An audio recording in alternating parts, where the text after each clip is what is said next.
নমস্কার সকলকে। আজ আমি আরও একটি নতুন ভিডিও নিয়ে চলে এসেছি। এই সিরিজের নাম শ্রীমদ্ ভগবদ্ গীতা যথাযথ। প্রতি শনিবার একটি করে ভিডিও আসবে।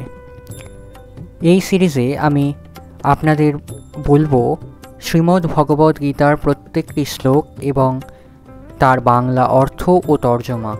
আজ বলবো শ্রীমদ্ ভগবদ্ গীতার দ্বিতীয় অধ্যায় সাংখ্যযোগের শ্লোক নাম্বার 11 ও 12।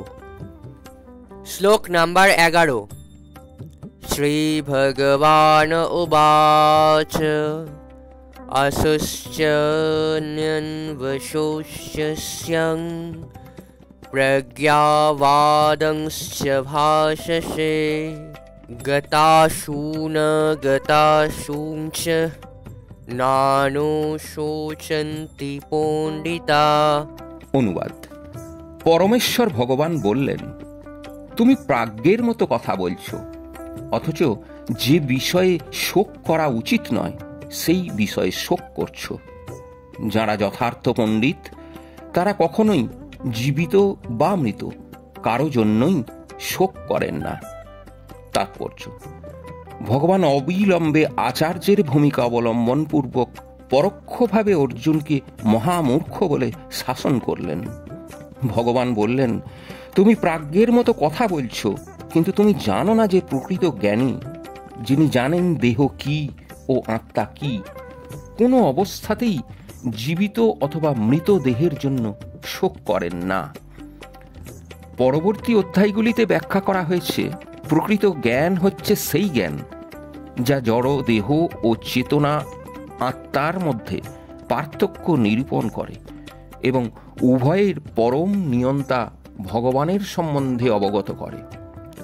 অর্জুন যুক্তি দেখাচ্ছিলেন যে রাজনৈতিক ও সামাজিক প্রয়োজনীয়তার থেকে ধর্মীয় নৈতিকতাকে অধিক গুরুত্ব প্রদান করা উচিত, কিন্তু তিনি জানতেন না যে জড়, আত্মা ও ভগবৎ সম্বন্ধীয় জ্ঞান ধর্মীয় বিধি নিয়মের থেকেও অধিক গুরুত্বপূর্ণ।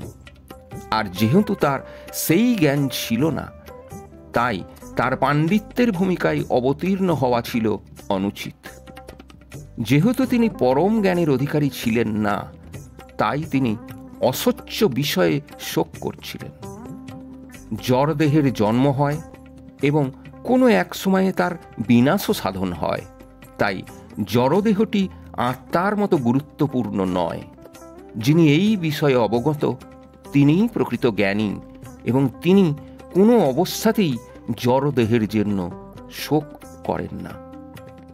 শ্লোক নাম্বার 12।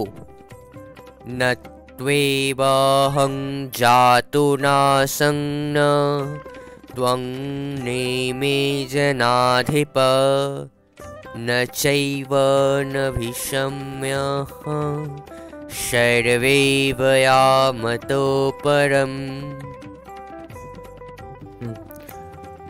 অনুবাদ: এমন কোনো সময় ছিল না যখন আমার, তোমার ও এই সমস্ত রাজাদের অস্তিত্ব ছিল না।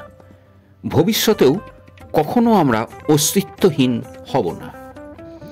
তাৎপর্য: অর্জুনকে প্রদত্ত এই বৈদিক তত্ত্বজ্ঞান ভগবান পৃথিবীর প্রতিটি মানুষকেই দান করলেন, এমনকি তাদেরও যারা নিজেদের মহাপণ্ডিত বলে জাহির করলেও বাস্তবিক পক্ষে স্বল্প জ্ঞান সম্পন্ন।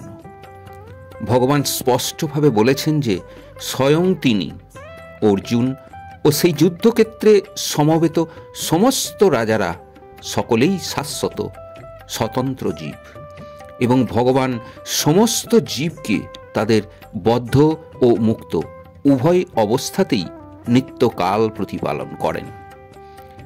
পরমেশ্বর ভগবান পরম স্বতন্ত্র পুরুষ এবং ভগবানের নিত্য পার্ষদ অর্জুন এবং সেখানে সমস্ত রাজারাও স্বতন্ত্র শাশ্বত ব্যক্তি। এমন নয় যে পূর্বে তারা ছিলেন না এবং নিত্যকাল থাকবেন না।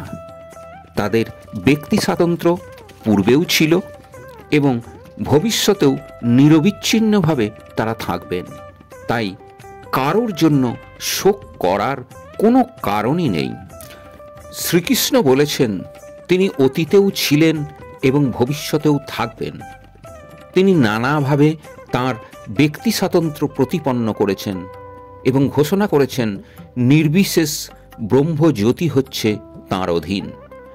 শ্রীকৃষ্ণ তাঁর অপ্রাকৃতিক স্বাতন্ত্র্য সব সময় বজায় রেখে গেছেন।